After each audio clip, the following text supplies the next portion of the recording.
जब वो सरकारों में थे तो बच्ची के जन्म से लेकर के और व्यक्ति के मरने तक सांप्रदायिक आधार पर अपनी योजनाएं क्यों बनाते थे। उन्होंने एक योजना बनाई थी अपने शासनकाल में, हमारी बेटी उसका कल। ये हमारी बेटी कौन होती थी? ये एक विशेष संप्रदाय की बच्चियों के लिए बनाई गई योजना थी। उस समय उनको ये नहीं ध्यान आया था, जिस पीडीए की आज वो चर्चा करते हैं, उस पीडीए में जन्म लेने वाली, उस पिछड़ा और दलित परिवार में जन्म लेने वाली बच्ची, उसको अपनी बच्ची नहीं मानते थे। केवल उस विशेष संप्रदाय की बच्ची को ही मेरी बच्ची और उसका भविष्य नाम की योजना में सम्मिलित किया गया।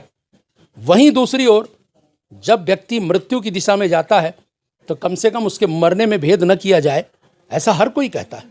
लेकिन उनकी समाजवादी पार्टी की सरकार में कब्रिस्तान की 4 दीवारी को बनाने की योजना बनाई जाती थी। शमशान जो हिंदुओं का होता है उसके लिए बनाने की कोई योजना नहीं होती थी।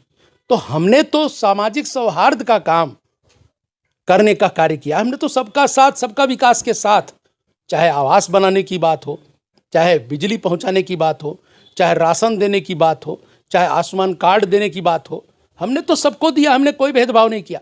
लेकिन उनकी 2 योजनाओं का मैं जिनका जिक्र किया हूं, एक जन्म के समय पर और एक मृत्यु के समय पर, उन्होंने जन्म से लेकर मृत्यु तक समाज को बांटने का काम सांप्रदायिक आधार पर किया था।